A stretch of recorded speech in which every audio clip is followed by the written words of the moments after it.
Class. हमने पिछले lecture में प्लांट वाला पूरा ख़त्म किया है। अब हम करेंगे आज से एनिमल की शुरुआत। एनिमल किंगडम को आज से हम शुरू करेंगे। तो सबसे पहले तो जानना जरूरी कि एनिमल्स क्या होते हैं। तो animals are multi cellular heterotrophic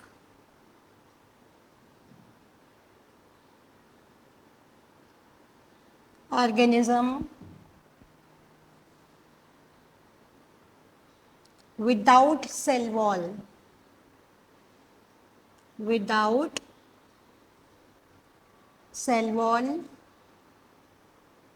and chlorophyll। चलिए, तो हमने क्या देखा, एनिमल्स और मल्टी सेलुलर ऑर्गेनिज्म, और कैसे है, मोड ऑफ न्यूट्रिशन कैसा है, हेट्रोट्रॉफिक है, यानी कि अपना खाना स्वयं नहीं बना पाते हैं क्योंकि उनके पास क्लोरोफिल प्रेजेंट नहीं है और इनके पास कोई भी किसी भी तरीके की सेल वॉल नहीं होती है। तो हमारा आज का गोल है इसके बेसिस ऑफ क्लासिफिकेशन को ख़त्म करना कि हम एनिमल किंगडम को कौन कौन से बेसिस पे क्लासिफाई करेंगे। ठीक है, अच्छा, इसमें हम 11 जो मेजर फाइला हैं उनको स्टडी करेंगे। तो बेटा क्लास शुरू करने से पहले और फाइलम से आने से पहले मैं आपको एक फॉर्मूला याद करवाना चाहूँगी। माना हम बायो वाले हैं लेकिन एक फॉर्मूला तो याद कर ही सकते हैं, PC² PA³ MEH। ठीक है, ये फॉर्मूला आपको एक याद करना है। ये एक्चुअल में शॉर्ट ट्रिक है सारे के सारे फाइला को सीक्वेंस वाइज याद करने की। चलो,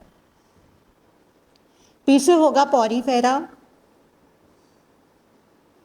ठीक है, सबसे पहला सॉरी सीलेंट्रेटा,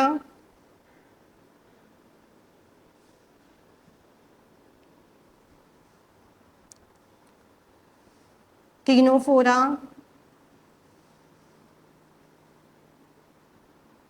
प्लैटीहेलमिंथीज। आप सीक्वेंस में याद करेंगे तो ज़्यादा अच्छा रहेगा क्योंकि जब हम इनको कैटेगराइज करते हैं, जब इनको क्लासीफाई करते हैं तो जो कैरेक्टर्स हैं वो यहाँ से धीरे धीरे धीरे धीरे इंक्रीज होना शुरू करते हैं। तो अगर आप सीक्वेंस में याद करेंगे तो वो आपके लिए बहुत ज़्यादा ईजी टू रिमेंबर रहेगा।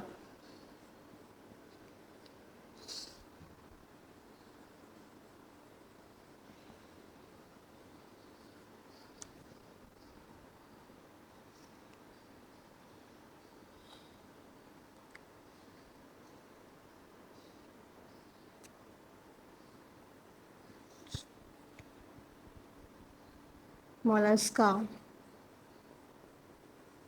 इकाइनोडर्मेटा,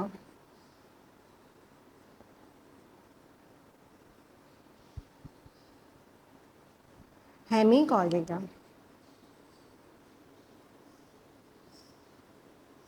चलिए देखिए, P से हो गया Porifera, C² Coelenterata Ctenophora, P से देन अगेन प्लैटीहेलमिंथीज, देन A से एस्केलमिंथीज, एनेलिटा, H एक क्यूब हो गया, M से मोलस्का, E से काइनोडर्मेटा और H से हेमिकॉर्डेटा। तो इस फॉर्मूला को याद रखना बहुत ज़्यादा ज़रूरी है, इससे आप सीक्वेंस में सारी के सारी जो हमारे 11 फाइला हैं उनको याद कर पाएंगे। अच्छा, इसके बाद में फाइनली हमारे कोऑर्डिनेट्स आ जाएंगे। ठीक है, अब जब भी हम किसी ऑर्गेनिज्म को क्लासीफाई करते हैं, जब भी हम किसी ऑर्गेनिज्म को किसी ग्रुप में डालते हैं तो उसके कुछ हम स्पेसिफिक फीचर्स जो होते हैं उनको पहले से डिसाइड करके रखते हैं कि सारी कैटेगरीज यहाँ पर आएंगी। जैसे अगर आपको एक आम का पेड़ और एक डॉग में डिफरेंस करने को दे दिया जाए तो आप इजीली उसको कैटेगराइज कर देंगे। डॉग को आप एनिमल में रख देंगे और एक जो नीम या फिर जो मैंगो ट्री है उसको आप उठा के प्लांट वाले किंगडम में रख देंगे। क्यों? क्योंकि आपने वो पढ़ रखा है, आपके दिमाग में वो चीज़ें हैं कि हमने इनको कौन से आधार पे, कौन से बेसिस पे क्लासीफाई किया है। तो आज की क्लास में हम जो इसका बेसिस ऑफ क्लासिफिकेशन है उसको ख़त्म करेंगे। ठीक है,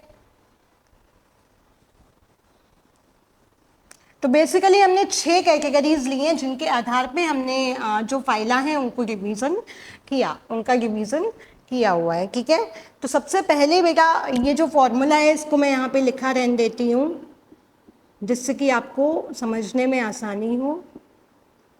MEH, ठीक है।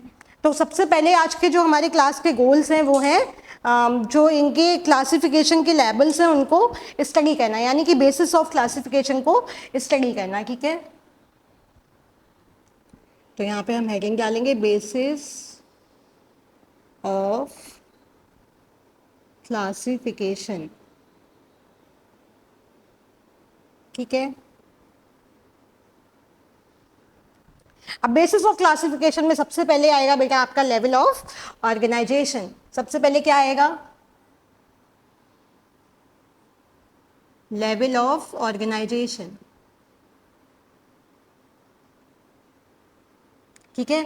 इसमें आपको कैटेगराइज करना है सेलुलर, टिश्यू या फिर ऑर्गन लेवल ऑफ ऑर्गेनाइजेशन। अभी इस पे हम बाद में डिटेल में बात करेंगे।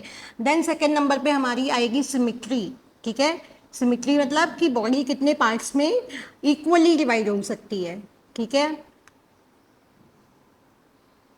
उसके बाद में तीसरा आएगा सीलम का प्रेजेंट, सीलम कैविटी होती है। उसके बाद में चौथा आएगा जर्म लेयर। उसके बाद में पांचवें में आएगा हमारा मेटामेरिज्म। एंड देन फाइनली हम स्टडी करेंगे on the basis of नोटोकॉइड।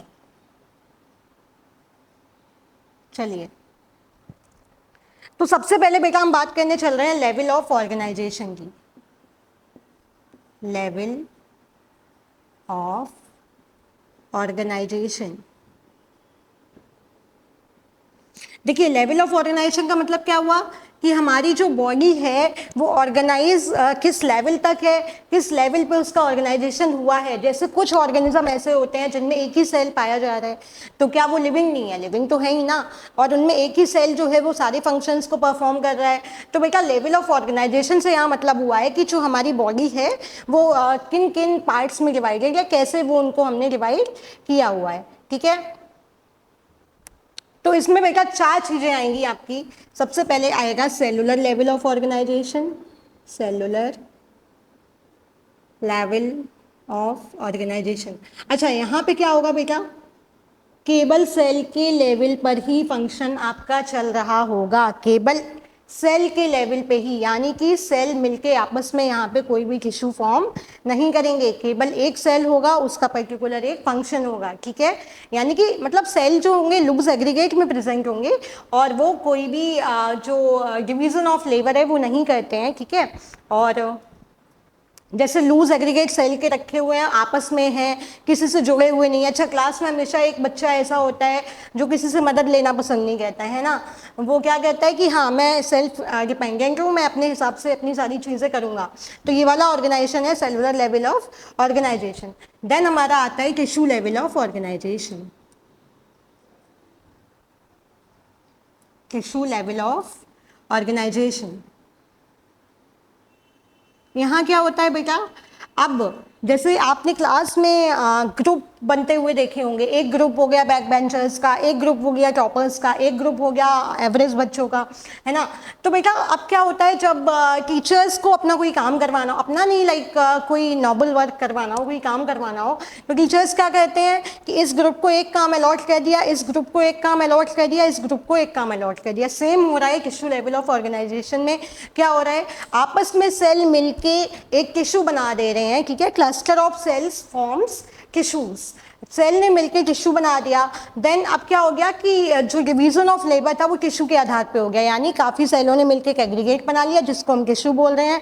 Suppose that ये दो अलग अलग टिश्यू हैं, ठीक है। ये लीवर सेल्स हैं, मतलब लीवर के टिश्यूज हैं, और ये किसके हैं? स्टमक के हैं। तो इसका फंक्शन अलग होगा, इसका फंक्शन अलग होगा, दोनों बहुत सारे सेल से मिलकर बने हुए हैं।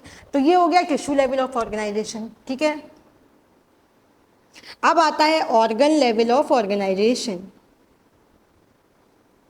नाम से ही समझ में आ रहा है कि बेटा यहाँ पे जो हमारे टिश्यूज थे उन्होंने फाइनली ऑर्गन बना लिया। जैसे जो लीवर टिश्यूज हैं, जो स्टमक टिश्यूज हैं, उन्होंने मिलकर क्या बना लिया? स्टमक और लीवर का फॉर्मेशन कर दिया। एंड देन फाइनली बेटा आता है organ system level of organ system level of organization, ठीक है। इतना क्लियर हुआ?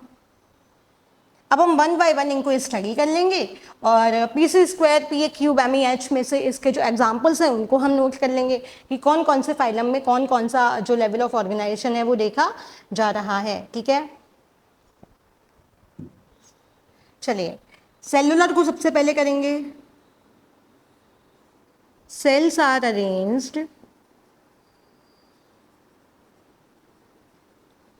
एज लूज एग्रीगेट्स, है ना, मतलब कि आपस में कोई भी क्लस्टर फॉर्म नहीं हो रहा है। ठीक है, cells are arranged as loose aggregate. और बेटा इसका एग्जाम्पल सिर्फ और सिर्फ हमारा पी है। एग्जाम्पल कौन हो गया, एक सेकेंड, एग्जाम्पल मैं अलग मार्कर से नोट कर देती हूँ। एग्जाम्पल बेटा इसका कौन हो गया, Porifera.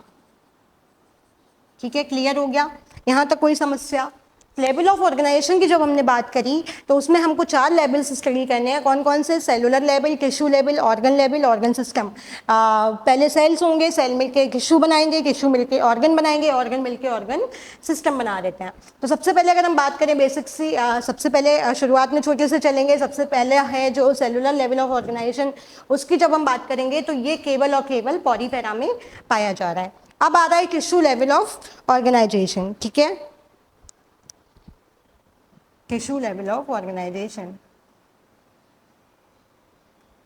cells are arranged into tissues। ठीक है,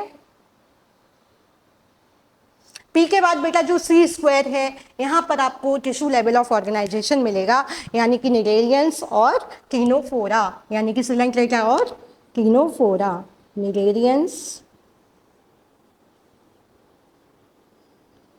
एंड क्लिनोफोरा। ठीक है, क्लियर हो गया, ये वाली बात भी क्लियर हो गई। अब हम आ रहे हैं ऑर्गन लेवल ऑफ ऑर्गेनाइजेशन, यानी कि देखिए हमेशा बायोलॉजी का नियम है कि हमेशा जब भी आप उसको सिस्टमैटिक स्टडी करेंगे ना तो आप छोटे से बड़े यानी कि लेस डेवलप्ड से मोर डेवलप की तरफ जाएंगे। अब टिश्यू के बाद में हमें ऑर्गन्स मिल चुके हैं। ठीक है, तो यहाँ पे क्या होगा, tissues arranges to form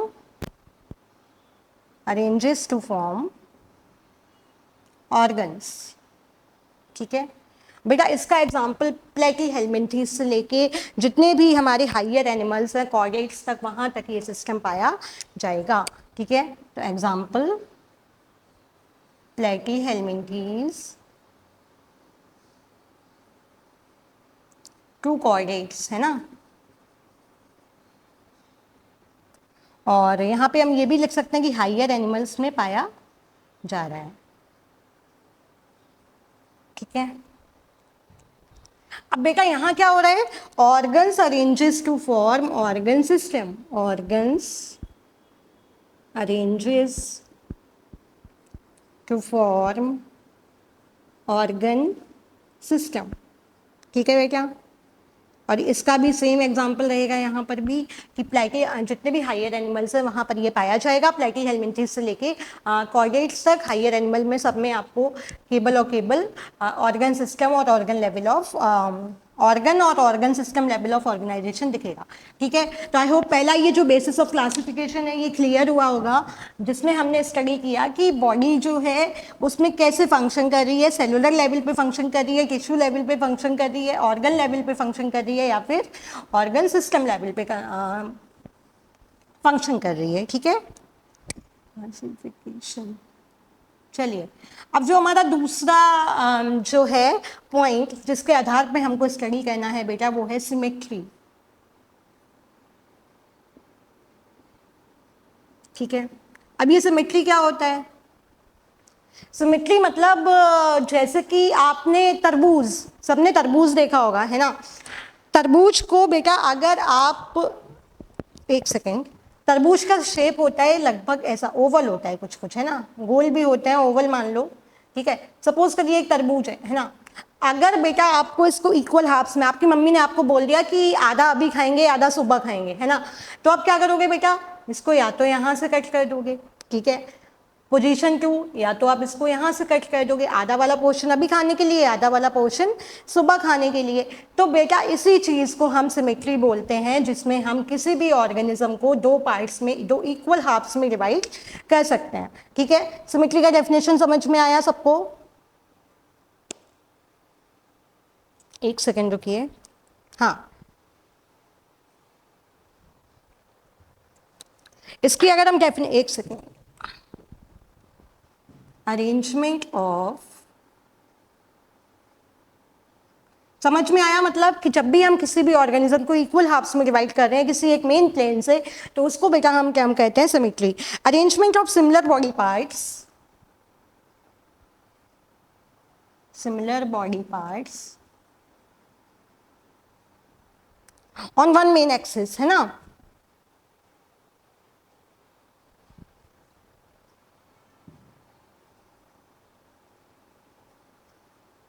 two sides of main axis. ठीक है बेटा, तो यहाँ पे हमारी ये हुई सिमेट्री की डेफिनेशन। अब ऑर्गेनिज्म सिमेट्री के आधार पर दो तरीके के होंगे, या तो सिमेट्रिकल होंगे या फिर एसिमेट्रिकल होंगे। ठीक है, सिमेट्रिकल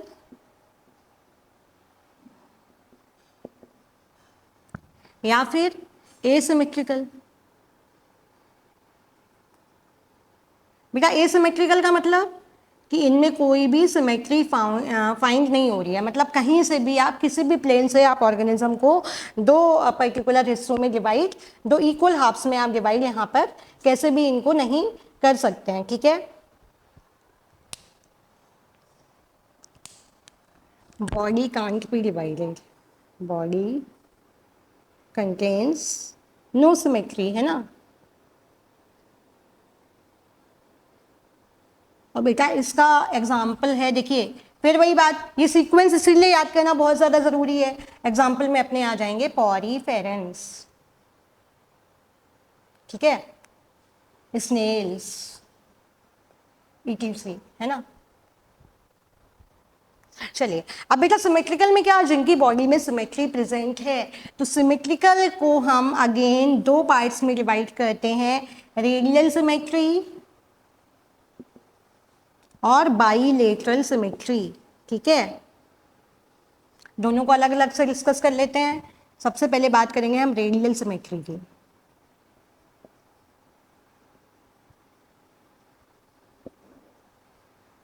देखिए किसी भी प्लेन से जो कि सेंटर से होके जा रहा है, वो बॉडी को दो इक्वल हाफ्स में डिवाइड करेगा, ऐसा रेडियल सिमेट्री में आता है। Like we can write it also, body can be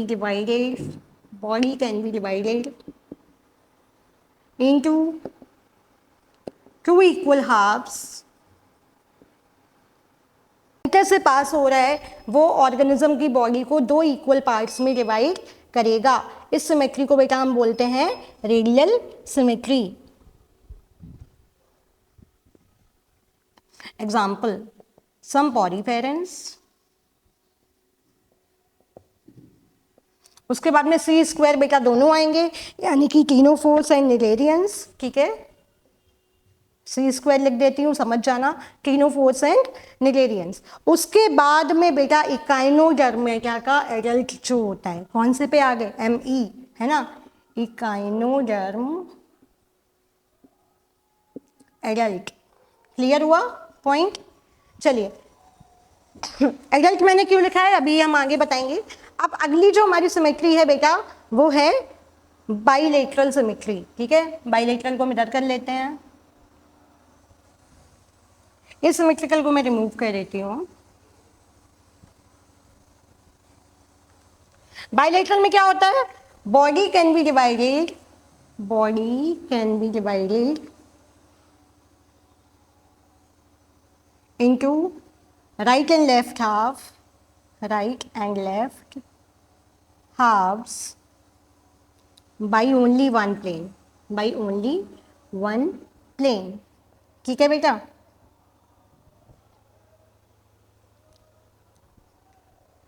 अब बेटा इसके एग्जाम्पल में आ जाएगा प्लेटी-हेल्मिंथ्रिस से लेके हमारे कॉर्डेट्स तक, है ना? प्लेटी-हेल्मिंथ्रिस से लेके कॉर्डेट तक, एक्सेप्ट कौन रहेगा बेटा, एक्सेप्ट इकाइनोडर्म्स, है ना, एक्सेप्शन भी याद रखना है,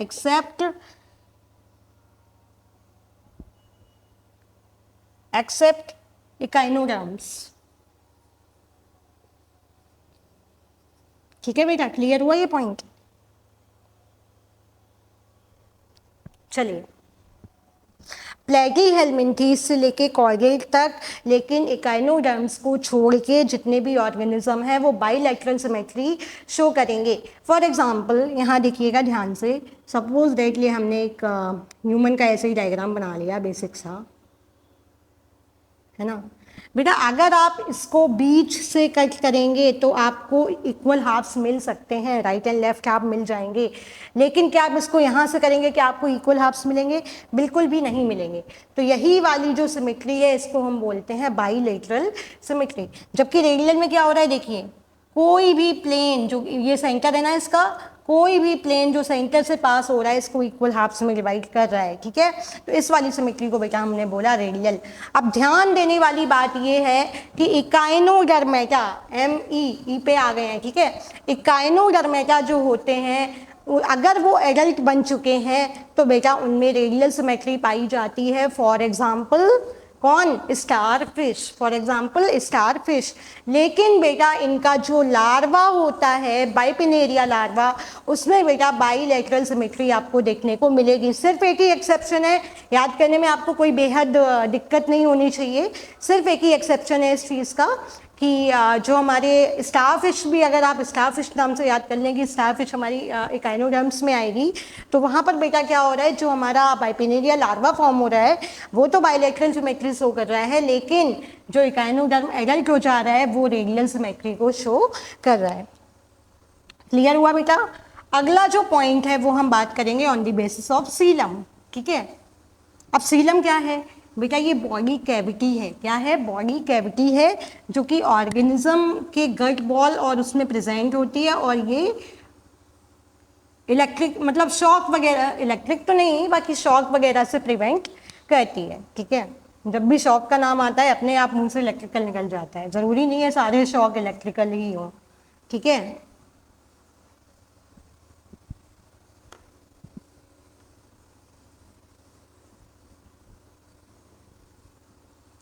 तीसरा जो हमारा बेसिस ऑफ क्लासिफिकेशन रहेगा on the basis of Seelam.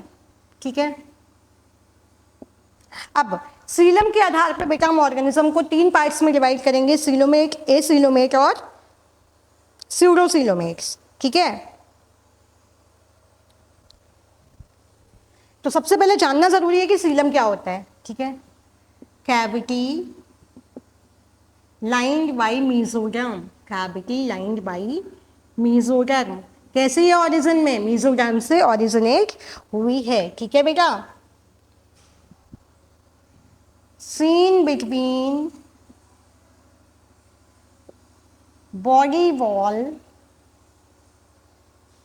And gut wall.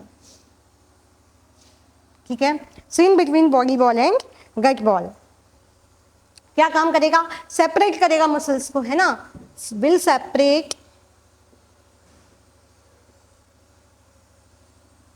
muscles of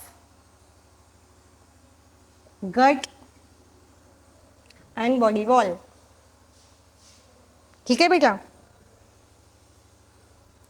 अब based on the presence of Seelam the organism are further classified into 3 main categories। ठीक है, सीलम के आधार पे अगेन हम ऑर्गेनिज्म को 3 पार्ट्स में डिवाइड करेंगे। कितने पार्ट्स में, 3, है ना। सबसे पहले रखेंगे सीलोमेट, सॉरी हमेशा लोअर से अपर चलते हैं, तो सबसे पहले हम रखेंगे एसीलोमेट, जिससे कि आपको याद करने में आसानी हो। ठीक है, सबसे पहले हम किसको स्टडी करेंगे, एसीलोमेट। ठीक है, दूसरे नंबर पे हम स्टडी करेंगे स्यूडोसीलोमेट,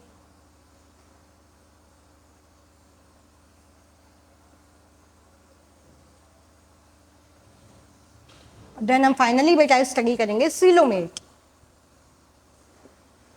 जहां तक मैं समझ पा रही हूँ कि आप नाम देख के समझ पा रहे होंगे कि इन ऑर्गेनिज्म में क्या क्या स्पेसिफिक फीचर पाया जाएगा। ठीक है, सबसे पहले बेटा हम बात करेंगे एसीलोमेट ऑर्गेनिज्म की। एसीलोमेट, अब बेटा नाम से ही हमें पता लग रहा है जहां पर भी ए आ जाता है बायोलॉजी में इसका मतलब नहीं है, ठीक है, no Seelam, no Seelam found. यहाँ पर बेटा कोई भी हमारा जो सीलम है वो हमको देखने को नहीं मिलेगा।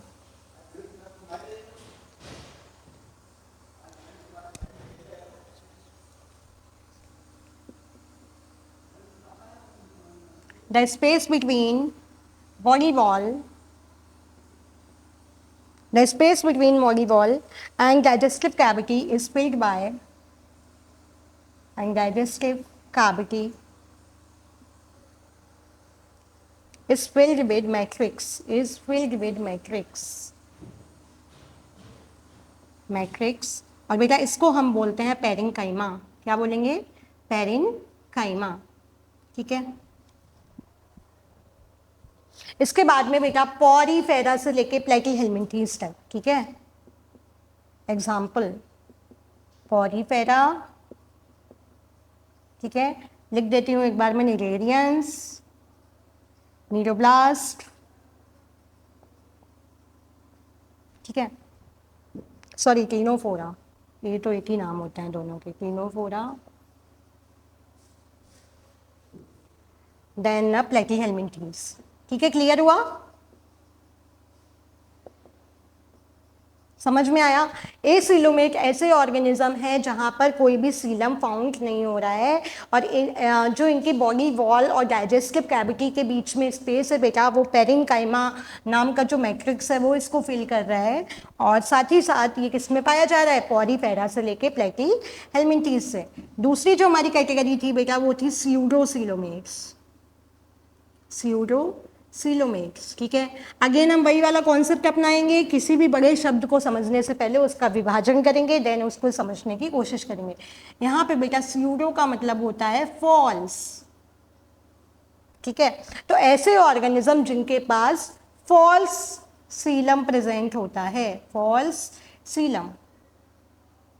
अब बेटा यहाँ फॉल्स, ट्रू और फॉल्स वाला फॉल्स नहीं है, यहाँ पे फॉल्स का बेटा सीधा साधा मतलब है कि जो हमारा बॉडी कैविटी है वो सीलम से लाइन नहीं हो रहा है, ठीक है।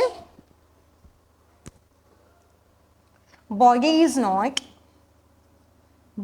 नॉट लाइंड बाय मेसोडर्म,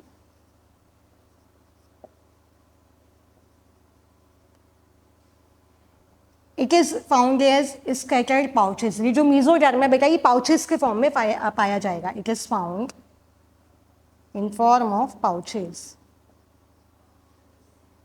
ठीक है बेटा। क्लियर? चलिए आगे चलते हैं। अब बेटा ये इसका बेटा आपको एग्जाम्पल जो है वो बहुत सारे आपके क्वेश्चन पेपर्स में पूछा गया है, बहुत बार ये PYQ बना है। ये सिर्फ और सिर्फ एस्केलमेंथीज में पाया जाएगा, एस्केलमेंथीज, ठीक है। सिर्फ और सिर्फ बेटा कहाँ पाया जा रहा है हमारा? एस्केलमेंथीज में। और लास्ट बेटा हमारा आ रहा है सीलोमेट ऑर्गेनिज्म, ठीक है। एक सेकंड रुकिए।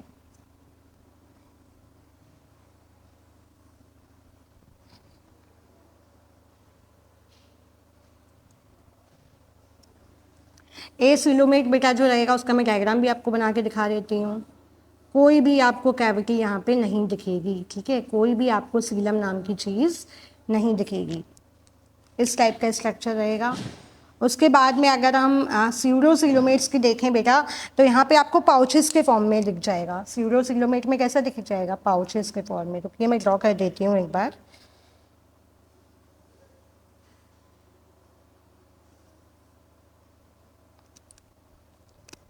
बेटा ये जो आपको पाउचेस दिख रहे हैं ना, ये रेड कलर वाले है ना, ये जो है ये स्कैटर्ड मेसोडर्म है ना, in the form of pouches. तो बेटा यहाँ पर ऐसे प्रेजेंट रहता है, मतलब प्रॉपर सीलम आपको देखने को नहीं मिलेगा, इम्प्रॉपर मिलेगा, इसीलिए बेटा हमने इनको नाम दिया स्यूडोसीलोमेट्स।